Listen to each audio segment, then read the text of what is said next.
This is Speaking of Shakespeare, conversations about things Shakespearean.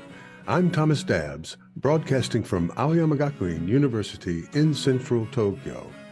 This talk is with Alexa Alice Joubin, professor of English, George Washington University. You were born in Taiwan, and here we have young Alexa reading in Mandarin Charles and Mary Lamb's. We probably should say Mary and Charles Lamb. I suspect she had far more, but traditionally it's Charles and Mary Lamb's adaptation, Tales from Shakespeare. And that's where this young, at that time, schoolgirl, fell in love with this Shakespeare guy in Mandarin Chinese. And that led you to Germany to study, and then eventually to Stanford, and then eventually to become an American citizen, where you were at George Washington University. What's more American than that, in Washington, D.C.?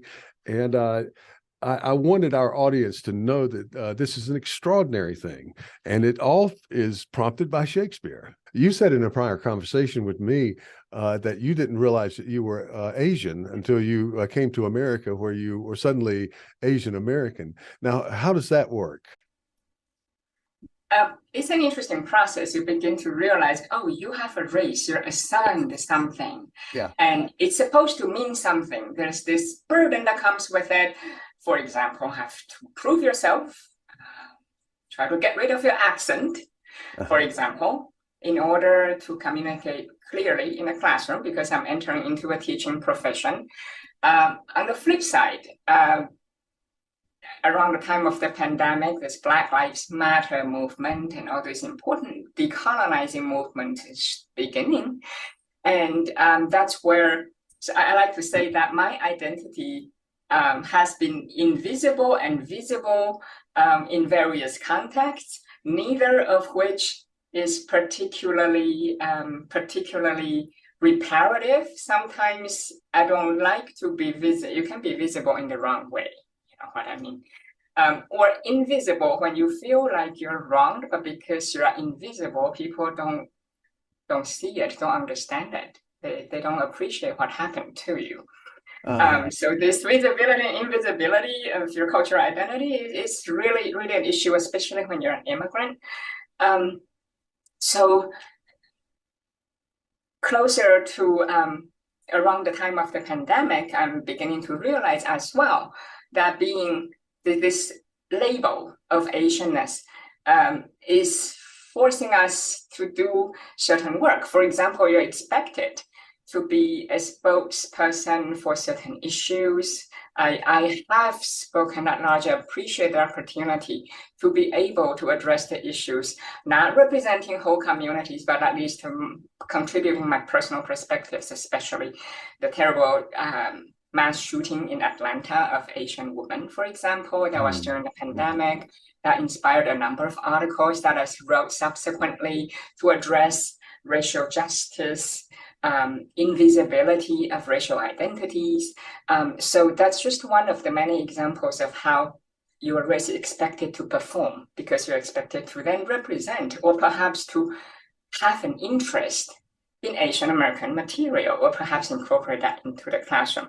Fortunately, my teaching has always been very global, so it's not entirely new thing, but I do feel the stress more when institutions, they all begin to, this is the US context for our audiences, to begin to have more investment, especially after the pandemic, in what is known here as DEI, diversity, equity, and inclusiveness. They have offices on these topics, they will hold workshops. And so honestly, I feel like I told my students, they're very uncomfortable talking about race, because I have a predominantly white classroom. Yeah. But that's the problem. Women's studies is not for women, for example. It's actually for everyone to come and think about all these issues, human rights issues. Similarly, race studies not really for people of color. We think about this every day already. In fact, those who don't often have an opportunity to discuss, and that's for you, I always tell them. So you don't feel like perhaps you don't have a stake in it. You don't feel entitled to speak up. That's very often the issue, or more negatively, feeling like anything you say will be wrong. This is not targeting particular individuals. It's on many levels. It's always systemic injustice that we're addressing. Is the structure, the habitual way we think. So that's what I tell them. That's just a quick rumination of what race meant to me in my journey after coming to the US. Yeah, and part of this narrative is in some ways the path to hell is paved with good intentions.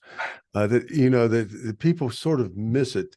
That by classifying you as a minority in the American society, affording you equity and making sure, but by classifying everyone as Asian, erasing very distinct cultural identities that are very different. Of course, I'm in Japan. Nobody identifies as Korean or as Chinese or as being from Indonesia, or and it would be sort of like classifying me. In some ways, it kind of is this way as a Western Hemispherian.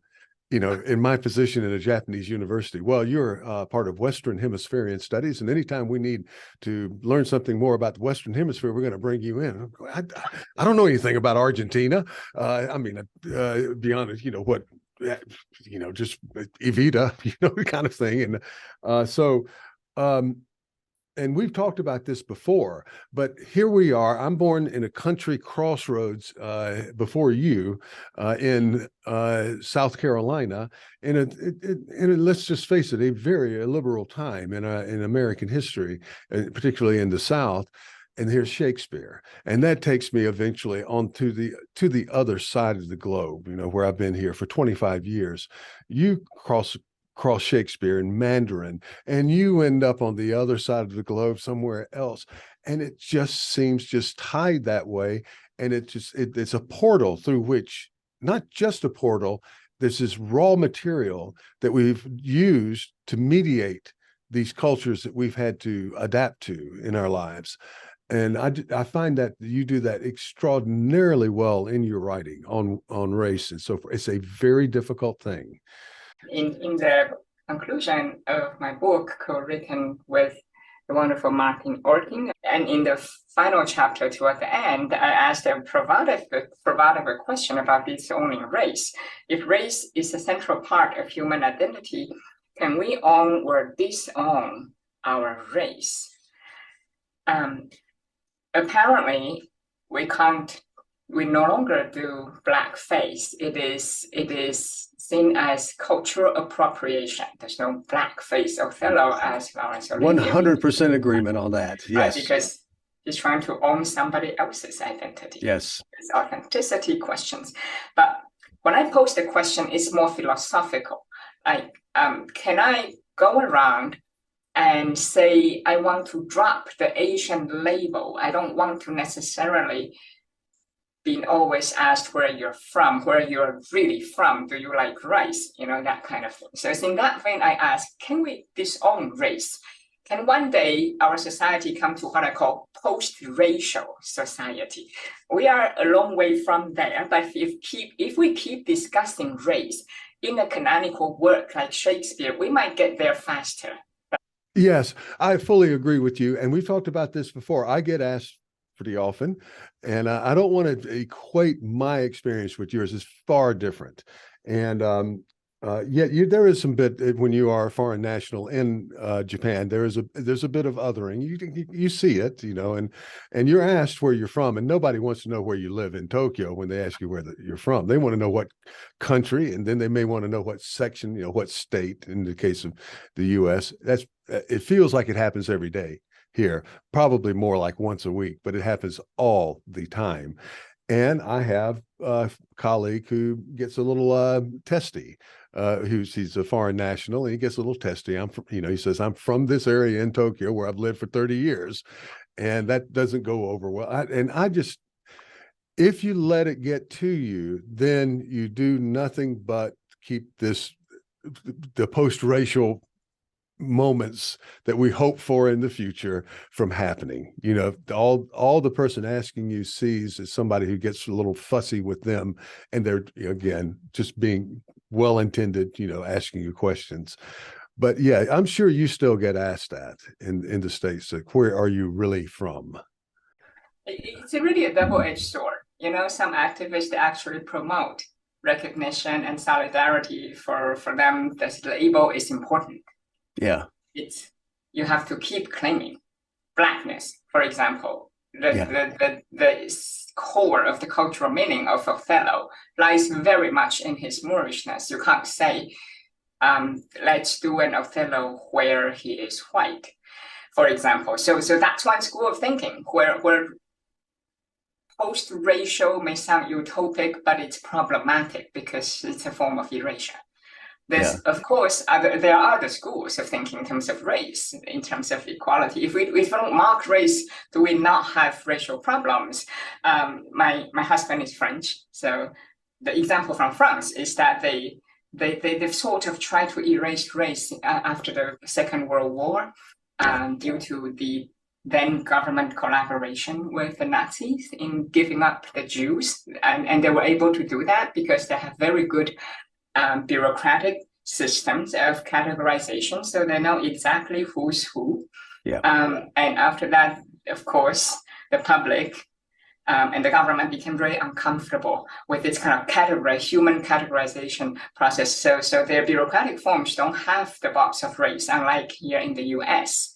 And that means they also don't have a census. In the US, every 10 years, there's a US census. They don't have this, so they don't actually know precisely the proportion in the population of racial diversity. There are advantages and disadvantages to that, right? Solidarity, distribution of resources, legislation. If you don't know, does that imply you don't care, perhaps, and you don't feel like you need to address the problem? So it's just a form. There's a huge debate. Is this just a habit of brushing things under the carpet? And so I think about that every day. Do we categorize things? It's the norm here in the US to categorize. You go to any school district, universities, colleges. They can tell you the percentage of how many Black students we have, Latino, Asian, Americans, and so on. And that's a very important figure of diversity. It's a way they measure how good they're doing, right? So I can see that. On the flip side, of course, there's the risk of diversity stopping right there. We have the statistic, chalk it up, we are done. And that's highly problematic as well. Yeah, it can be very problematic in trying to do the right thing. Let's say this. Let's say we were talking about someone in Taipei, a theater troupe, or someone in Tokyo or whatever, wanting to do Othello, and they're not being now, I'm sure you can find people with darker skin in those cultures, right? And yet they would still not identify as Black necessarily in terms of whether Black African or African American. And I wonder about that. Is it possible to get around that in Asian Shakespeare, for instance? Yeah, I think this is a topic that has been under-discussed in the US. Unfortunately, discussion primarily focused on Anglo-American context, maybe paying a little bit attention to Canada with prime examples coming from the UK, but very little attention has been paid to race in Asian Shakespeare. In fact, in China and in Minagawa's productions in Japan, there have been, even in the early 21st century, a couple of what we might call blackface Othello. So you have Chinese actors, Japanese actors, and they would use makeup to darken their skin. I'm sure it would be hugely problematic in the American-British context, but slavery as well as Blackness have different connotations within East Asia. And I suspect that is why it's practiced and it's been accepted. We're talking about localized productions with Japanese character names and settings, for example. But it's not unusual to see things like that. I wanted to, in my next project, to collect as many such examples as possible to do systematic analysis as well reception. But from my preliminary research, there's no uproar in reception in terms of they will use the phrase blackface. Actually, they don't even use that. They don't perceive it as blackface. So it's interesting.